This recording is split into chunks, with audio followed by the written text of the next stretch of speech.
Assalamualaikum warahmatullahi wabarakatuh. Saya Hafizah Khairina akan membuka materi dari kelompok 5. Di sini saya akan membahas mengenai dua hal. Yang pertama, pengertian dari metabolisme, dan yang kedua yaitu proses pembentukan ATP dan NADPH2. Baik, kita mulai ya. Metabolisme berasal dari bahasa Yunani, yaitu kata metabolismos yang artinya perubahan. Secara umum, metabolisme dapat didefinisikan sebagai seluruh proses reaksi kimia yang terjadi di dalam sel. Kita lanjut ya. Sekarang kita masuk ke materi yang kedua, yaitu mengenai proses pembentukan ATP dan NADPH2. Nah, sebenarnya di dalam pembentukan ATP dan NADPH2 itu terjadi saat proses fotosintesis dalam tumbuhan. Nah, secara umum fotosintesis terbagi menjadi dua. Yang pertama fotosintesis terang, dan yang kedua itu fotosintesis gelap. Nah, perbedaan di antara kedua fotosintesis tersebut yaitu kalau fotosintesis terang, di dalam proses fotosintesisnya memerlukan cahaya. Sedangkan di dalam proses fotosintesis gelap, saat terjadi proses fotosintesis, dia tidak memerlukan cahaya. Dalam fotosintesis terang itu terbagi menjadi dua. Yang pertama fotofosforilasi siklik, yang kedua itu fotofosforilasi non-siklik. Nah, teman-teman bisa melihat di makalah telah kami sajikan beberapa gambar mengenai kedua hal tersebut. Singkatnya, fotofosforilasi siklik itu melibatkan fotosistem 1. Tidak terjadi fotolisis air dan menghasilkan ATP. Sedangkan fotofosforilasi non-siklik itu melibatkan fotosistem 1 dan fotosistem 2. Terjadi fotolisis air dan menghasilkan NADPH2. Jadi kesimpulannya, pembentukan ATP dan NADPH2 itu terjadi saat proses fotosintesis terang. Nah, kemudian ATP dan NADPH2 ini akan diproses kembali di dalam fotosintesis gelap.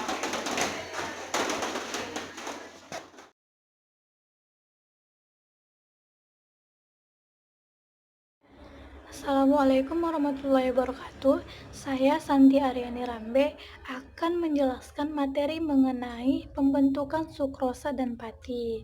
Nah, pada setiap lintasan dari 3 lintasan utama penambatan karbon dioksida, penyimpanan pada daun pada siang hari biasanya adalah sukrosa dan pati. Nah, pertama yang akan saya bahas di sini adalah sintesis sukrosa. Sebelum mengetahui proses pembentukan sukrosa, sebaiknya kan kita mengetahui apa itu sukrosa. Jadi, sukrosa adalah sumber energi di sel fotosintesis dan dengan mudah diangkut melalui floem menuju jaringan yang sedang tumbuh.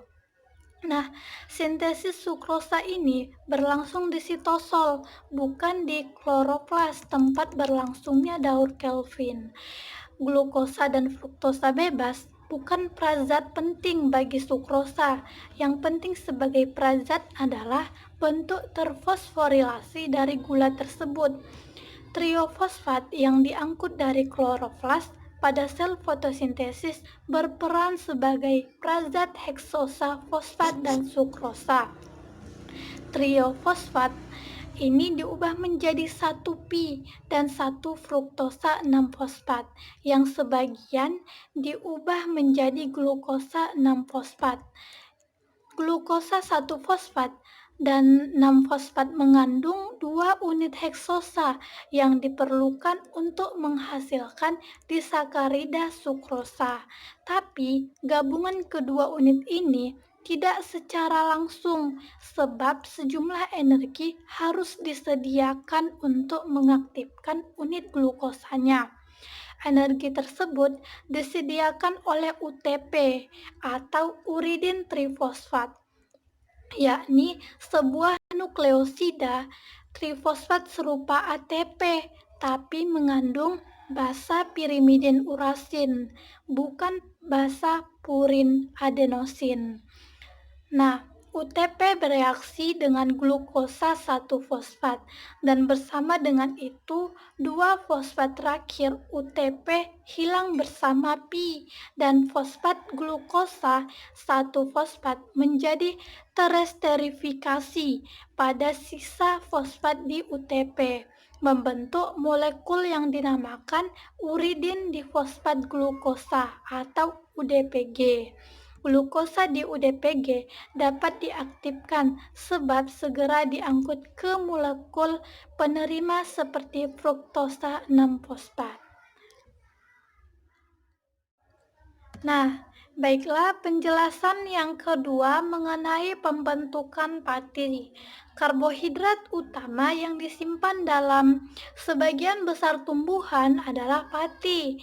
Di daun, pati terhimpun di kloroflas dan di organ penyimpanan karbohidrat terhimpun dalam bentuk amiloplas yang terbentuk sebagai hasil translokasi sukrosa atau karbohidrat lainnya. Pada tumbuhan, pati selalu terdapat dalam satu butir atau beberapa butir di dalam plastid. Pati terbentuk pada siang hari ketika fotosintesis melebihi laju gabungan antara respirasi dan translokasi. Kemudian sebagian hilang pada waktu malam hari melalui kedua proses tersebut. Nah, dua jenis pati dijumpai di sebagian besar butir pati, yaitu amilosa dan amilopektin. Pembentukan pati terjadi terutama melalui satu proses yang melibatkan sambungan berulang unit glukosa dari gula nukleotida serupa dengan UPDG yang disebut adenosine difosfoglukosa. Pembentukan ADPG ini berlangsung dengan menggunakan ATP dan glukosa 1-fosfat di kloroplas dan plastid lainnya. Enzim sitase yang mengkatalis reaksi tersebut diaktifkan oleh kalium. Nah, hal inilah yang merupakan alasan mengapa kalium sangat penting bagi tumbuhan. Baiklah, sampai di sini penjelasan saya. Kurang lebih saya mohon maaf. Wassalamualaikum warahmatullahi wabarakatuh.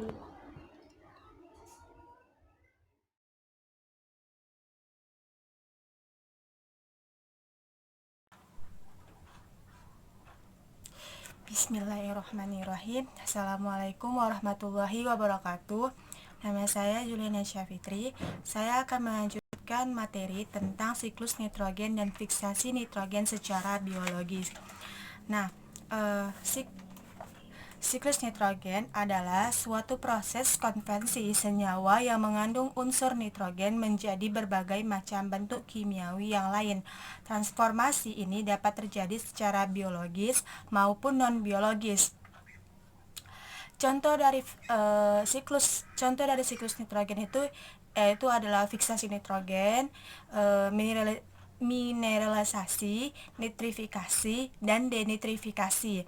Nah, terjadinya siklus nitrogen itu yaitu terjadinya perubahan siklus antara fase nitrogen yang anorganik dan nitrogen yang organik yang melibatkan hewan, tumbuhan, jamur, dan mikroorganisme lainnya. Dan keterlibatan makhluk hidup tersebut dalam siklus nitrogen ini dipengaruhi oleh faktor lingkungan abiotiknya. Nah, perlu diingat tidak semua tumbuhan dapat menggunakan nitrogen dari atmosfer dengan cara bersimbiosis dengan bakteri penambat nitrogen pada bintil-bintil akarnya. Tumbuhan lain memperoleh nitrogen dengan cara mengabsorpsi ion nitrat atau ion amonium dari dalam tanah. Nah, kalau melihat dari siklus nitrogen itu yang sudah ada di PPT dan juga ada di makalah kami, siklusnya itu tergambar melingkar, jadi dia dapat dilihat dari mana saja karena saling berkaitan. Nah, siklus nitrogen ini saya akan jelaskan dengan langkah-langkah yang saya lihat. Yang pertama itu dari mikroorganisme pembusuk atau yang bersifat saprofit yang terdapat dalam tanah, menguraikan tumbuhan dan hewan yang telah mati.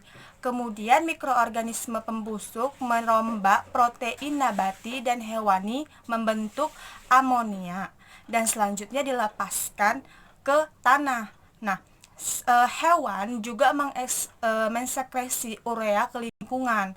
Nah, amonia yang telah dihasilkan tadi akan diolah oleh bakteri yang kedua, yaitu bakteri nitrifikasi. Nah, nitrifikasi ini mempunyai dua genus. Yang pertama ada Nitrosomonas yang mengoksidasi amonia menjadi nitrat, dan yang kedua yaitu Nitrobacter yang mengoksidasi nitrit menjadi nitrat. Nah, kemudian siklus ini akan menjadi rumit karena ada golongan bakteri ketiga dari bakteri tanah, yaitu bakteri denitrifikasi yang mengubah nitrat maupun amonia menjadi molekul nitrogen yang berupa gas dan akan dilepas ke udara. Nah, itulah langkah-langkah dari siklus nitrogen dan maksud dari siklus nitrogen yang telah saya jelaskan. Kemudian untuk bagian yang kedua saya akan menjelaskan fiksasi nitrogen secara biologisnya. Nah, perlu diketahui bahwa fiksasi nitrogen secara biologis itu jumlahnya 3-4 nitrogen yang ditambat secara industri oleh pabrik pupuk. Nah, fiksasi nitrogen secara biologis itu yaitu penambatan nitrogen yang dijadikan pupuk. Nah, atau nitrogen itu kan dia berikatan dua sama atomnya. Jadi dia N2, nitrogen dari udara diikat menjadi senyawa NH3 atau NO3 yang kemudian dapat diserap oleh tanaman. Nah, penambatan nitrogen dari udara oleh industri pupuk umumnya direduksi, yaitu N2 ditambah H2 menjadi NH3 dengan keadaan temperatur dan tekanan yang tinggi. Demikian hasil pemaparan saya tentang siklus nitrogen dan fiksasi nitrogen secara biologis. Nah, pembahasan yang selanjutnya yaitu tentang reduksi nitrat dan nitrit akan dibahas oleh teman saya. Demikian dari saya.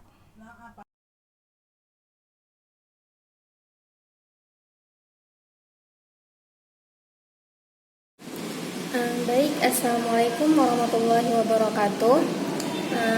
Langsung saja di sini saya ingin membahas mengenai pembahasan selanjutnya, yaitu mengenai tema pembentukan nitrat dan nitrit. Nah, di sini bisa kita ketahui bersama bahwa pembentukan nitrat dan nitrit itu terjadi atas anabolisme dan katabolisme. Dan yang pertama itu kita akan membahas tentang anabolisme, yaitu pembentukan tentang nitrogen. Nah, pembentukan nitrogen ini sendiri terdiri atas dua, yaitu yang pertama amonifikasi dan nitritifikasi. Nah, apa itu amonifikasi? Amonifikasi ialah terjadi karena pembongkaran asam amino oleh mikroorganisme. Dan yang selanjutnya itu nitrifikasi. Nah, nitrifikasi itu terjadi karena pertolongan bakteri-bakteri oleh nitrit dari bakteri-bakteri nitrat. Dan di sini ada proses pembentukan nitrogen yang bisa kalian lihat di dalam makalah halaman 15, yaitu mengenai reaksi 2NH3 ditambah dengan 3H2O yang bereaksi menjadi nitrofokus, yaitu dengan rumus 2HNO2 tambah 2HO ditambah dengan energi, dan juga bisa berbentuk nitrobakter, yaitu dengan rumus 2NHO2 ditambah O2 dan menghasilkan 2HNO3 plus energi. Nah, di sini kita membahas terlebih dahulu tempat pembentukan nitrat. Akar beberapa tumbuhan dapat mensintesis semua nitrogen organik yang diperlukan oleh NO-3. Misalnya akar polong-polongan, Jadi tempat pembentukan nitrat berlangsung itu di akar.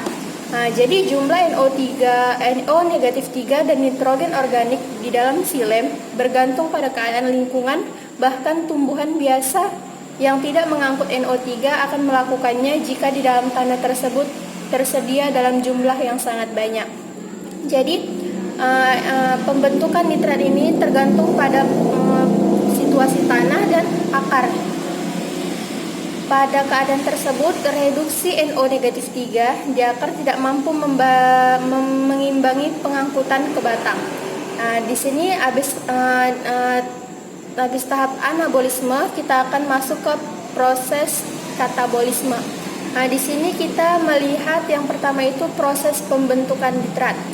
Proses keseluruhan reduksi NO3 menjadi NH4+ bergantung pada energi dengan reaksi sebagai berikut yang bisa kalian lihat di halaman 16 untuk lebih jelasnya, yaitu dengan reaksi NO negatif 3 ditambah 8 elektron ditambah 10 H4+, maka menghasilkan NH4+ ditambah 3 H2O.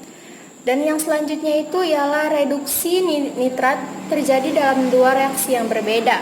Jadi reduksi nitrat ini terjadi dalam dua reaksi yang berbeda yang dikatalisis oleh enzim dan yang berlainan.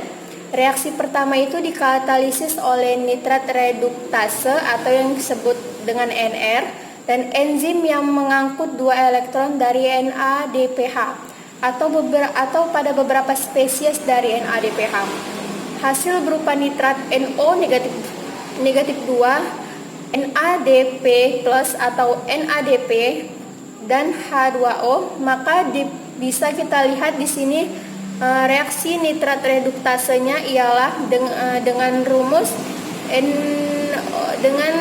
kimia NO negatif 3 ditambah dengan NADPH ditambah dengan H+, maka menghasilkan nitrat reduktase berupa NO2 negatif ditambah NAD+ dan H2O.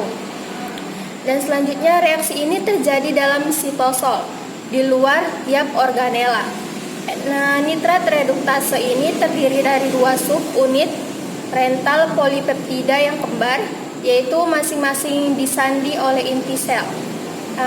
Nitrat reduktase yang mengandung FAD, besi dalam gugus protestik Hem, dan molybdenum yang kesemua selanjutnya tereduktasi dan teroksidasi sejalan dengan pengangkutan elektron dari NADPH ke atom nitrogen atau dalam NO negatif 3. Selanjutnya kita masuk ke proses reduksi oleh nitrit. Ini ialah merupakan reaksi kedua inti keseluruhan proses reduksi nitrat adalah pengubahan nitrit menjadi NH4+.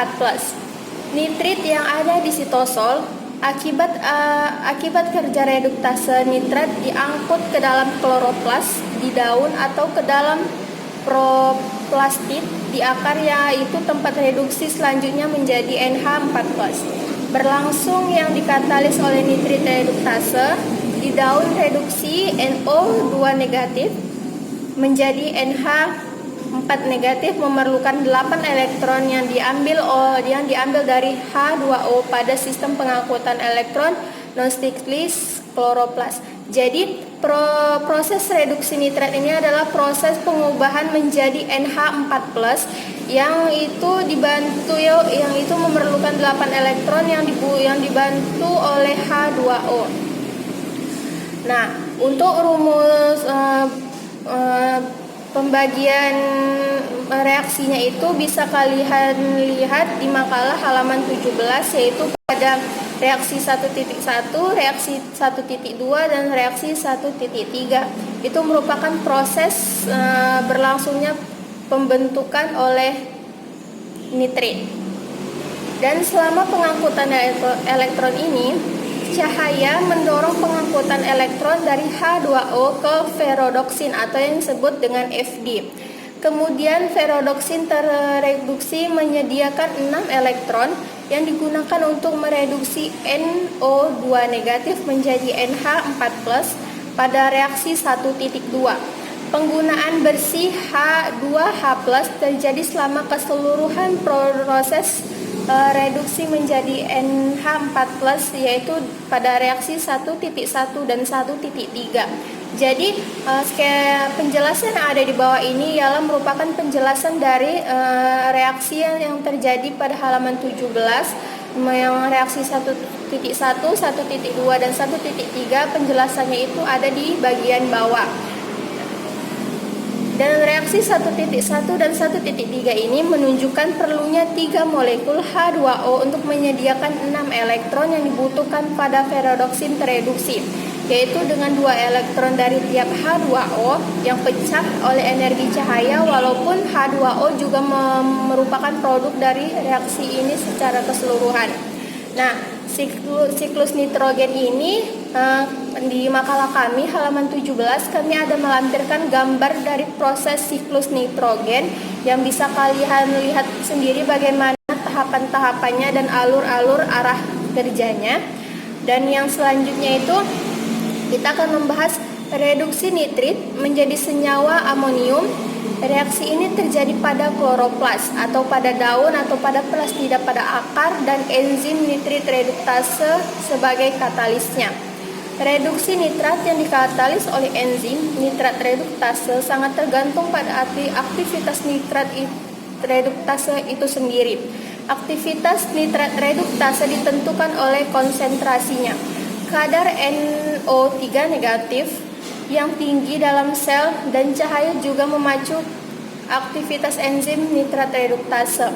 Peranan cahaya terhadap aktivitas enzim nitrat reduktase dapat melalui beberapa cara, yaitu di sini kami ada mencantumkan 4 cara. Yang cara pertama ialah cahaya dapat mengaktifkan fotosintesis sehingga dihasilkan ATP untuk menggerakkan NO negatif 3 dari vakuola dan ke plasma.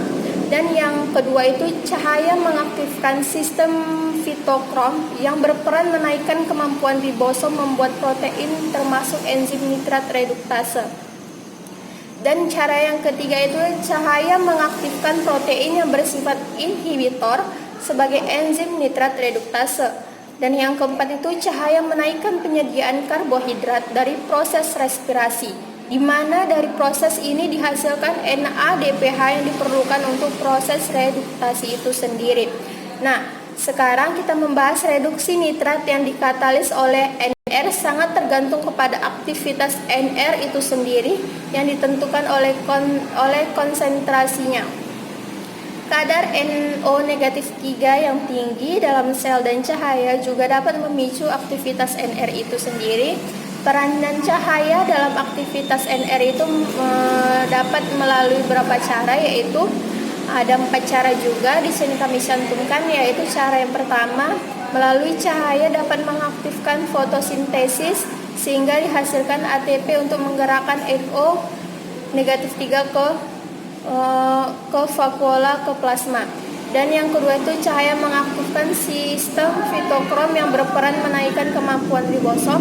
Yang ketiga itu cahaya mengaktifkan protein yang bersifat inhibitor bagi NR, dan cahaya menaikkan penyediaan karbohidrat dan proses respirasi, di mana dalam proses ini dihasilkan NADPH, NADH yang diperlukan untuk proses reduktasi. Nah, selain kedua proses di atas, fiksasi nitrogen dan fiksasi nitrat itu di dalam siklus juga terjadi beberapa proses fisika dan kimia lainnya seperti amonifikasi, nitrifikasi, dan denitrifikasi. Baik, itu saja yang mungkin yang bisa saya jelaskan mengenai proses pembentukan nitrat dan nitrit. Apabila ada kesalahan saya mohon maaf. Assalamualaikum warahmatullahi wabarakatuh.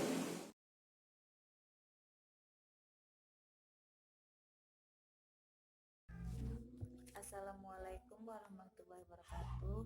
Nama saya Mirna Agustin. Di sini saya akan melanjutkan pembahasan materi dari teman saya Desti Ramadayanti. Di sini saya akan membacakan tentang materi mekanisme pembentukan bintil akar. Di sini saya mengambil contoh mekanisme pembentukan bintil akar pada tanaman rhizobium. Simbiosis mutualisme antara rhizobium dengan akar legumen bermula dari perkembangan rhizobium di daerah sekitar perkarangannya.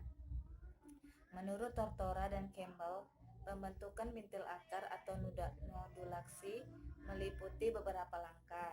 Yang pertama ada rekognisi. Rekognisi yaitu suatu komunikasi kimiawi antara akar leguminoso invaginasi ke arah dalam membran plasma. Yang kedua ada invasi. Invasi itu masuknya bakteri rhizobium menembus akar korteks ke akar dalam benang infeksi. Yang ketiga itu ada pertumbuhan sel pada bagian korteks dan perisikel yang terpengaruh. Kedua masa sel-sel ini yang tumbuh dan membelah tersebut akhirnya membentuk bintil.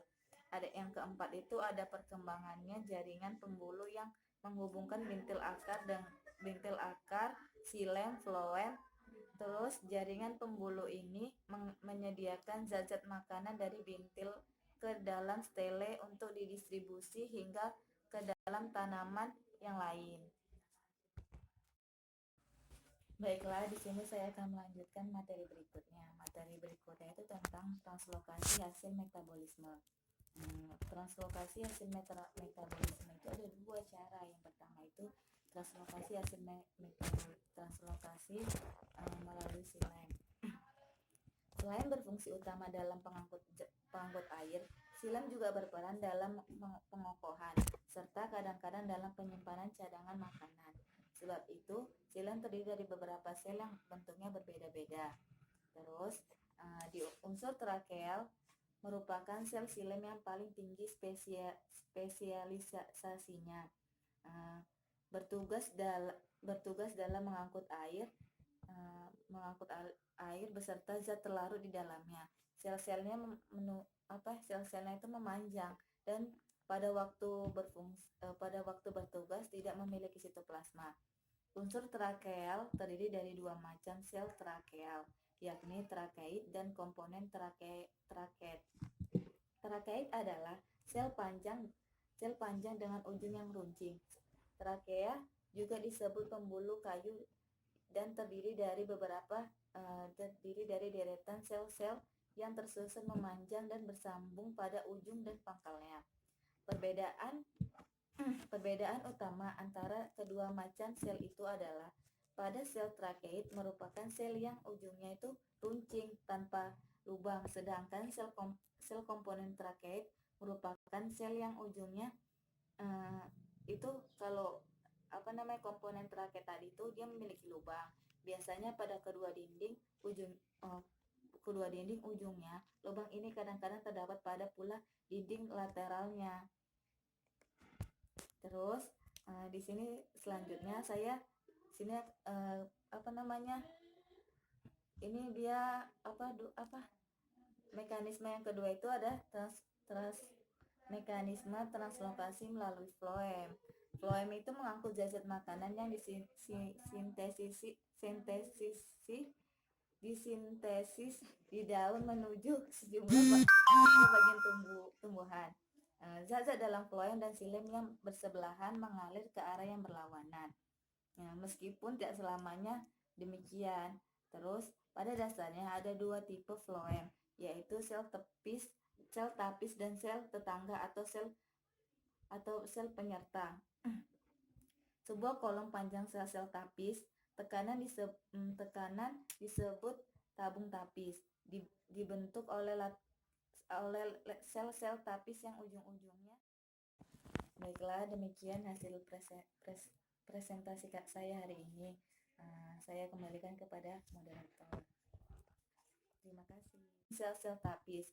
Susunan sel-sel tapis menjadi tabung tapis yang panjang menyebabkan jaringan sitoplasma yang bersambung-sambung dalam floem. Terus terdapat sejumlah bukti bahwa saat cedera pori-pori di lempeng tapis tergeser sebagian. Terdapat satu lendirnya berasal dari zat protein floem dan Sel-sel tapis mungkin berperan dalam proses penyegelan. Hal itu dialog dengan penyegelan kompetensi. Organ-organ tumbuhan miskin akan nutrisi organik cenderung mengimpor zat-zat tersebut dan dianggap sebagai wadah pembuangan zat-zat tersebut. Salah satu interpretasi translokasi dengan perspektif Source to Scleen memusatkan perhatian pada teori aliran tekanan. Terus hal ini meningkatkan tekanan kompartemen tersebut dan mendorong zat cairan beserta zat-zat terlarut menuju kompartemen bersebelahan yang tidak mengandung zat terlarut dan konsentrasi tinggi. Dengan demikian, zat terlarut terus menginduksi meningkatkan tekanan yang akan mendorong zat cair, zat terlarut dan dari sumber awal menuju wadah pembuangan. Terdapat suatu gradien sukrosa sepanjang floem dan air menggerakkan zat-zat terlarut seperangkat tabung tapis yang sambung menyambung. Keseluruhan proses ini disebabkan